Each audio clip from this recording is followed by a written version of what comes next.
Suzanne, j'aimerais qu'on évoque l'ombre. Mmh.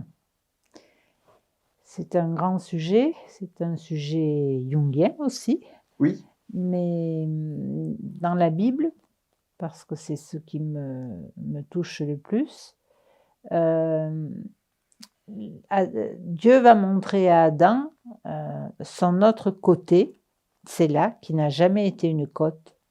Dans le mot côté, il y a tsel qui est l'ombre et la lettre aïn gutturale qui est la source de l'ombre.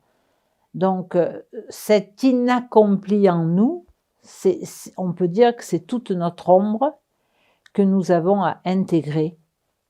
Et ce qu'il faut bien comprendre, c'est que c'est un potentiel et c'est un potentiel à accomplir. C'est pas le mal, c'est quelque chose qui n'est pas encore intégré. Donc, l'homme est créé Bethsélem dans l'image. Dans le mot image, il y a le tsel de l'ombre. Et puis la lettre même, qui sont les eaux d'en haut, qui sont la grâce, qui sont ce même final qui est magnifique. Et vraiment, cette ombre, c'est notre autre côté. Et nous sommes l'ombre de Dieu. Nous sommes l'inaccompli. C'est difficile.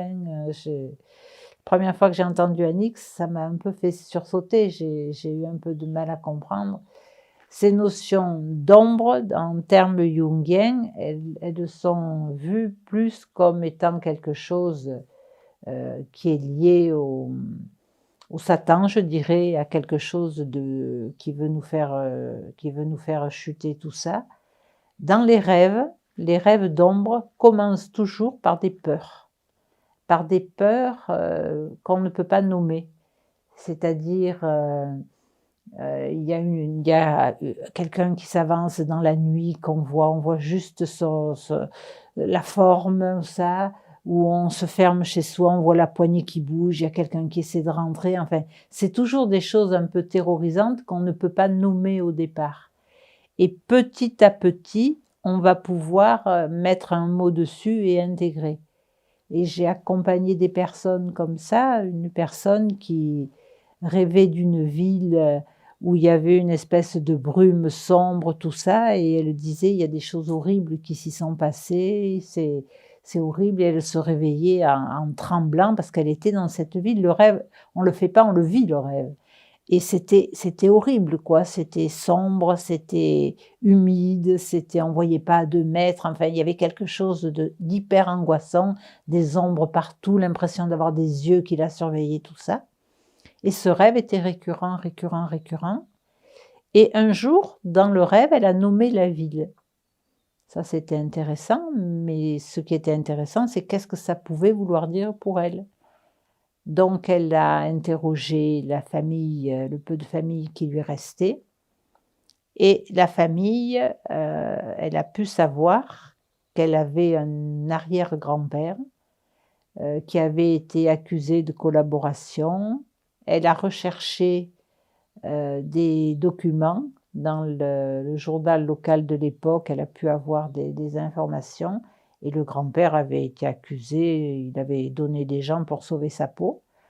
Qu'est-ce qu'on ferait, nous, si on y était? C'est facile de juger avec la distance, tout ça, hein, on est tous des anges quand... donc il avait été condamné, tout ça. Et à partir du moment où elle a pu nommer ce grand-père, aller sur sa tombe, comprendre que c'est un homme qui a été au mauvais endroit, au mauvais moment, que les Allemands avaient manipulé et tout, travailler sur le pardon, demander pardon aux gens qu'il avait dénoncés, tout ça, et faire tout ce travail d'intégration. L'ombre ne s'est plus cette ombre-là ne s'est plus manifestée.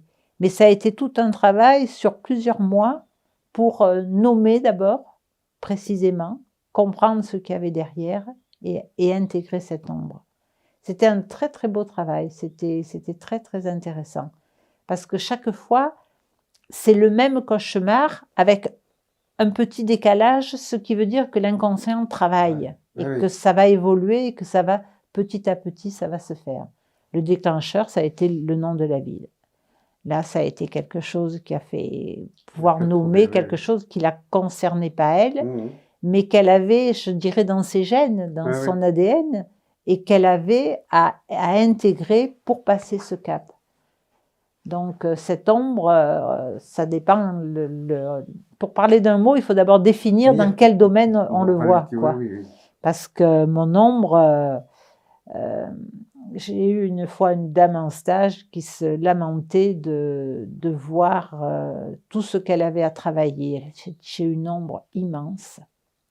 Je j'arrive pas, et c'était une personne très très honnête, très authentique, qui avait fait beaucoup de chemin au niveau psychologique, un peu spirituel et tout. Et la seule chose qui m'est venue, parce qu'on ne peut pas le dire en généralité, mais ce qui m'est venu dans le cas pendant que cette femme me parlait, c'est que plus on se rapproche de la lumière, plus l'ombre est grande. Et donc cette femme, elle avait déjà fait un très beau chemin, et elle avait l'impression de voir son inaccompli qui restait comme étant quelque chose d'énorme, alors que pour moi, c'était vraiment quelqu'un qui, j'allais dire, qui approchait du but, qui était vraiment, qui avait travaillé sur la psychogénéalogie, qui avait travaillé sur son propre inaccompli, tout ça, et c'était une très belle personne. Et quand je le lui ai dit, elle a eu les larmes aux yeux, elle était émue parce que ça résonnait en Mmh. elle, ça résonnait. Donc l'ombre, ça veut dire beaucoup de choses. Merci Suzanne, merci beaucoup.